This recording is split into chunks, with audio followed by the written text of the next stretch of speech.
Yeah, another thing I want to mention is when you're doing U-turns, a lot of times the air hookups are on one side, they're not in the middle.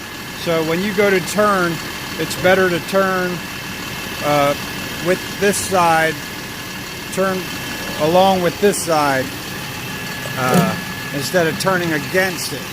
Otherwise you'll be putting extra strain and pulling more on your airlines.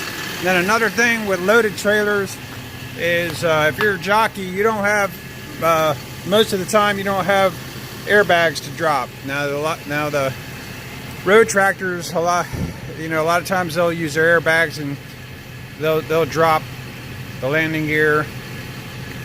If you have a loaded trailer, you want that landing gear down. If there's 2 or 3 inches there, you want to crank that landing gear down so that when you pull out, it doesn't slam all that weight down in the same spot. Otherwise, you'll break up the concrete.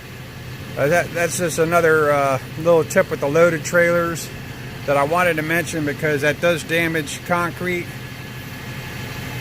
when they drop time and time again with a loaded trailer. If it's empty, it's not going to matter, but if you have like 30,000 pounds coming down on both those legs time after time, it's going to punch holes in the concrete and they'll have to repair that.